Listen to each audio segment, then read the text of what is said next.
everybody, welcome to the channel and welcome to a new video. If you have not been to the channel before, do me a favor and click the like button and then click subscribe so that you'll be notified every time a new video drops. On today's video, we are going to talk about stress, how to recognize stress, how to be aware of when stress is impacting you, and then we're going to cover some common coping mechanisms that folks use to deal with stress that may not be so helpful. Let's go. Stress can come from many different sources. Some of the most common sources are work stress, and this could be related to work performance or dealing with different personalities at work, different issues with folks, friendships, family, extended family. I mean, at the end of the day, there are so many sources of stress that it can also get confusing, and sometimes we don't even recognize that we're dealing with stress. Stress impacts everyone differently. Some people get really quiet and they withdraw. There are other folks that get really annoyed and short-tempered and they're just unpleasant to be around because of the stress. And then there are folks that they seem to do a really good job of not allowing stress to impact them. I mean, you see them and you're like, wow, I know you must be going through something because I know what's happening, but I can't tell at all. And this is a blessing and a curse because most of us are thinking, I would love to be that way. It would be great if I could be impacted by stress and not have anyone know it. And some of us actually try to fake it till we make it. We really try to hold our composure and show up as if we're not impacted at all, knowing full good and well we are. And I don't know. I think it's a blessing and a curse because when you are calmly dealing with stress all of the time, and people don't necessarily understand that stress is impacting you, sometimes I think they get desensitized to the fact that you are human, and that even in your calmness, there comes a time where there's a breaking point. And when someone is calm, we don't look at them in terms of having a breaking point. Whereas if you are visually impacted by stress, people recognize it, identify with it because they deal with stress too. So you might hear comments like, is everything okay? I know you're having a tough time. Is there anything I can do to help? Because you have sent some visual signals, or maybe you've just sent some energy signals that stress is somehow impacting you, and that makes people want to respond. And when you're totally calm, you don't get that response, and people really think it doesn't impact you. And that's why, to me, that can be one of the most problematic ways of coping with stress. I think the best way to deal with stress is to identify it when it's happening. Don't allow your pride or your ego to get in the way. You understand when there's a disruption to the force. I call it the force. The force is when everything in your life is in alignment and you feel light and you don't have this heavy sense of stress. When that disruption in the force happens, recognize it, recognize where it's coming from, understand that it will not be there forever, create a plan for you to be able to transition away from it.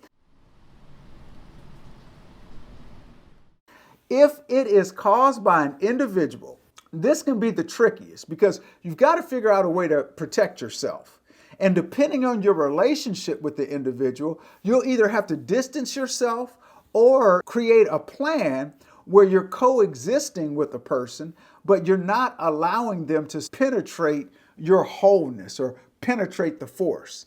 And this is easier said than done. And it's not as if you're going to be perfect with it, because if you're close to the individual, chances are they know how to penetrate the force and they know how to create stress in your life. And you just do the best you can with trying to manage it. But at least you know where the stress is coming from. At work, sometimes we feel like we can't do anything about the stress because we want to do a good job. A lot of times when you assume more responsibility, which means you'll be compensated more, but that more responsibility means there's more stress, but again, you're compensated more. And so that compensation ends up taking the priority and we end up absorbing the stress. And we feel as if it is just a part of what comes with the role. I think that we can underestimate that because clearly, if we knew a role came with that level of stress, or if we knew it came with some stress, maybe we would be able to deal with it better. But what ends up happening is when you find yourself in a stressful situation and you're in it a lot, then there are long-term impacts that a lot of times we're not really clear about. And the long-term impacts can impact relationships, but more importantly, your health. And I know we hear people talk about stress and its impact on your wellness and well-being, but people don't provide a lot of solutions with how to cope with it because some of us feel like there's nothing we can do because the stress is here and we've built our lives around it.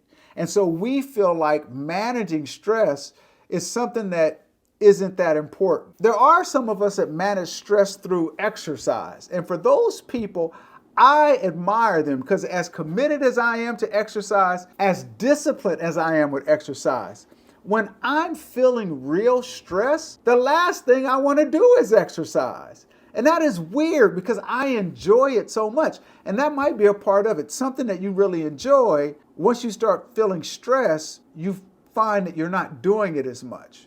And that could be a symptom of stress entering your life and you having a sense of self-awareness that this is actually stress because look at what I'm not doing. I'm not operating in the way I would typically operate. There are two coping mechanisms when it comes to stress.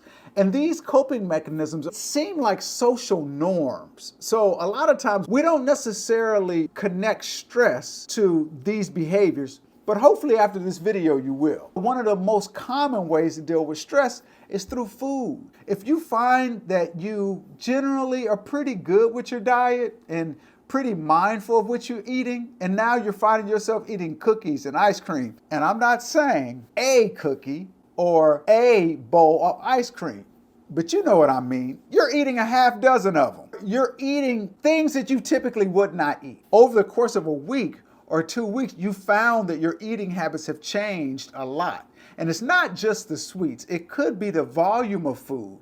Because what you're doing is you're dealing with the stress by medicating yourself through food. And this is one of the most insidious ways of coping with stress because guess what? We've got to eat. It's not like you could just go without eating. And so it feels normal. And you know how our society is around food. We want to show each other how we love each other through food. We want to meet people by breaking bread and conversing. We generally create memories around food.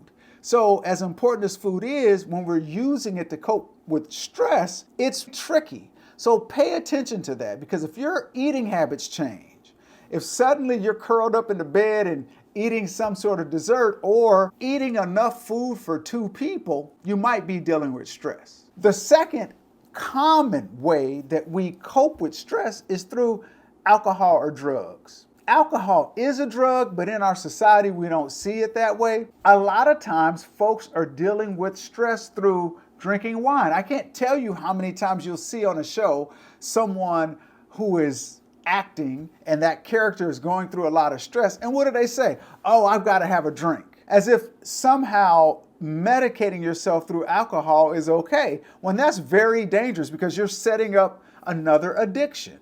When I receive stress or have a tough day, I associate that with having a drink. And next thing you know, it turns from 1 drink to 2 drinks. And then it goes from once a week to 3 times a week. And then you're off and running. All the while, it feels normal. Getting together for happy hour after a stressful day feels normal. But what it's creating is a coping mechanism around stress that's not healthy. So I encourage you to find things that are positive when you're dealing with stress that you can cling to when it comes to coping. Now, you got to give yourself some grace because the reality is in the midst of the stress, it's really, really hard to change the coping mechanism. And you are human, so you've got to give yourself grace.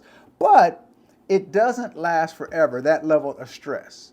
And if you can have a plan for when you get out, or if you can minimize the stress while it's there, you can really set yourself up to create some habits to help you deal with the stress. Finally, I'm a big advocate of mental health. So if you find yourself in a stressful situation a lot, you might want to consider a therapist. And if these stressful situations are timed, then you can actually time your appointment with your therapist so that right after the stressful time hits, you're ready to have your therapy and help you deal with the stress with a professional. So keep that in mind. But listen, in the comments, I want you to share, how do you deal with stress? And have you reached out to get professional help when it comes to your mental well-being with dealing with stress? Share in your comments. Let us know, because if you share your lived experience and I share my lived experience, then we can elevate anyone watching this channel. And if we can elevate someone watching this channel, we can change the world. Thanks so much for watching this video, and I'll catch you on the next one.